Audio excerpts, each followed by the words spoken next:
Continuando aqui com a resolução 21.538, nós estamos comentando ainda o artigo 18, que são aqueles requisitos para que o eleitor possa transferir o título, certo? Muito bem. O parágrafo 2º do artigo 18 diz o seguinte: ao requerer a transferência, o eleitor entregará ao servidor do cartório o título eleitoral e a prova de quitação com a Justiça Eleitoral. Olha que importante. Ele tem que entregar o título e a prova de que está quite com a Justiça Eleitoral, quer dizer, que ele está cumprindo as suas obrigações como eleitor. É óbvio, né, gente? Quem é que pode transferir o título sem antes ter cumprido essas obrigações? Não comprovada a condição de eleitor ou não comprovada a quitação com a Justiça, o juiz arbitrará, desde logo, o valor da multa a ser paga. Tá? Essa multa, gente, tem uma outra resolução do TSE, que é a resolução 21975 de 2004, que nós vamos ver numa outra aula, um breve comentário sobre ela, que trata do pagamento dessa multa, que é paga por uma GRU, é uma guia de recolhimento da União. Geralmente aqui é uma GRU simples, tá? Muito bem, despachado o requerimento de transferência pelo juiz e processado pelo cartório, né? O setor da Secretaria do Tribunal Regional Eleitoral responsável pelos serviços de processamento de dados enviará ao cartório eleitoral, que as colocará à disposição dos partidos políticos e também do promotor eleitoral, né, embora a lei não fale, relações de inscrições atualizadas no cadastro, com os respectivos endereços. Do despacho que indeferir a transferência, né? Vamos dar, naquele exemplo, por exemplo, de uma fraude, ou não está comprovado aqui os requisitos da transferência, caberá recurso. Esse recurso vai ser interposto pelo eleitor no prazo de 5 dias. Né? Esse recurso será examinado pelo Tribunal Regional Eleitoral, porque é um recurso contra a decisão do juiz eleitoral. Né? E do que deferir, poderá recorrer qualquer delegado do partido, a lei não fala, mas também o promotor eleitoral, no prazo de 10 dias. Olha a pegadinha, olha a pegadinha. Você lembra nas aulas anteriores, né, que para tirar o título, né, também no caso de ser indeferido, o recurso era do eleitor, né, em 5 dias, certo? E do delegado do partido em 10 dias. Aqui na transferência não muda muito, né? O recurso do eleitor que não teve o seu título transferido é 5 dias e o delegado de partido, o prazo é 10 dias. Então fica mais fácil de decorar assim, né? 5 dias para o eleitor, 10 dias para o delegado do partido. 5 dias para o eleitor, 10 dias para o delegado do partido. E essa listagem também vai ocorrer nos dias 1º e 15 de cada mês, no primeiro dia útil seguinte, ainda que tenham sido exibidas ao requerente antes dessas datas e mesmo que os partidos não as consultem. O cartório vai providenciar essa relação, certo? Vamos falar agora da segunda via. Gente, segunda via, né? O artigo 19 já caiu na prova várias vezes, porque muita gente passa por cima da segunda via, né? Despreza a segunda via. Mas vamos lá.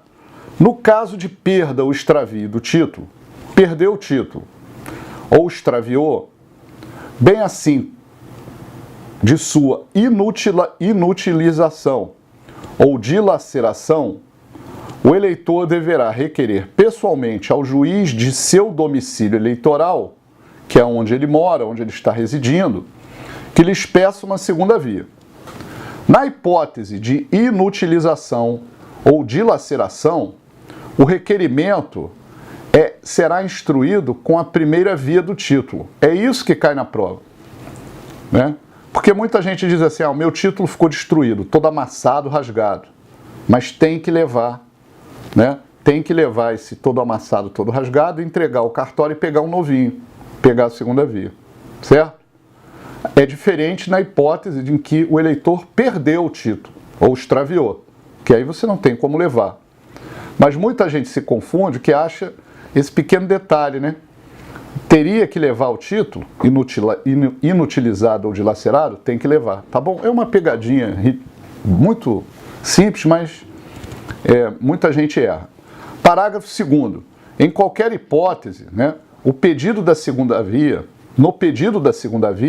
o eleitor deve apor assinatura ou impressão digital do polegar, no caso se é analfabeto, impressão digital do polegar, se não souber assinar, na presença do servidor da Justiça Eleitoral, que deverá atestar a satisfação dessa exigência após comprovada a identidade do eleitor. Quer dizer, tudo na presença do servidor, tá, gente?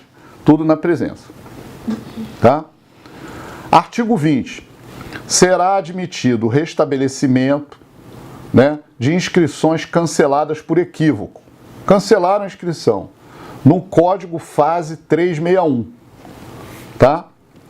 Então, aqui é apenas uma outra observação. Formulário de atualização da situação do eleitor. Artigo 21. Para registro de informações no histórico de inscrição no cadastro, utiliza-se como documento de entrada de dados o formulário de atualização do sistema do eleitor, FASE. O que é FASE? Formulário de atualização do sistema. Tá? Título eleitoral. Vamos agora falar do artigo 22. Título eleitoral. Muito bem. Já perguntaram numa prova o tamanho e peso do título. Tá? Na prova do ensino médio foi feita essa pergunta. Então, vamos aqui gravar.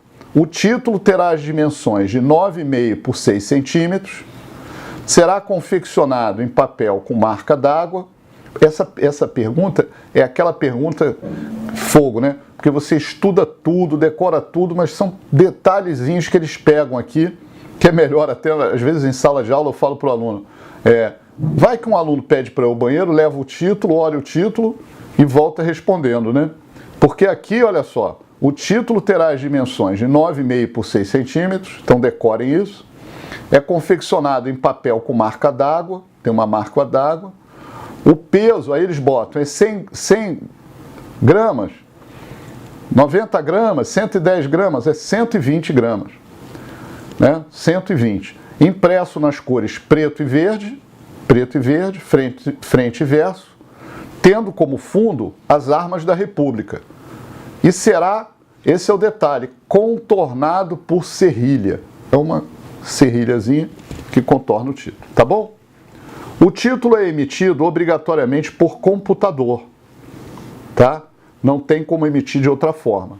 E dele constarão espaços próprios o nome do eleitor, a data do nascimento, a unidade da federação, o município, a zona e a seção eleitoral onde vota. Lembrando que a zona eleitoral é o cartório onde você tira o título, se alista. Na zona eleitoral trabalha o juiz eleitoral, trabalha o chefe de cartório, que é um servidor público da Justiça Eleitoral, e outros servidores concursados. Você está se preparando para o concurso do TRE. Você vai poder trabalhar numa zona eleitoral. E é interessante que às vezes essa zona eleitoral é perto da sua casa, né? É num prédio próximo onde você reside. Tem lugares no interior que dá para ir a pé, normalmente andando, de bicicleta, enfim. É muito próximo, né? Às vezes da casa onde você passou no concurso tem uma zona eleitoral, você pode dar a sorte, né, de ser designado para trabalhar ali. O número da inscrição eleitoral, a data da emissão, a assinatura do juiz eleitoral, a assinatura do eleitor ou a impressão digital de seu polegar, bem como a expressão segunda via, quando for o caso. Ou seja, se for segunda via, virá obrigatoriamente essa expressão. Os tribunais regionais poderão autorizar, na emissão online de títulos eleitorais e em situações excepcionais, a exemplo de revisão do eleitorado, recadastramento ou rezoneamento, o uso mediante rígido controle de impressão da assinatura chancela do presidente do TRE. Quer dizer, seria uma assinatura chancela, tá? Em substituição à assinatura do juiz da zona eleitoral. Ou seja, quem é que assina os títulos? É o juiz da zona eleitoral nos títulos eleitorais, mas essa chancela pode substituir. Nas hipóteses, chancela do presidente do TRE, nas hipóteses de alistamento, transferência, revisão e segunda via, Anotem. Alistamento, transferência, revisão em segunda via, a data da emissão do título será a do preenchimento do requerimento. Então você preencheu a RAI, quer dizer, o funcionário preencheu a RAI com os dados que você deu. Naquela data é a data que vai constar a emissão do título. Perfeito? No alistamento, na transferência e na revisão em segunda via. Continuaremos nas outras aulas explicando essa resolução.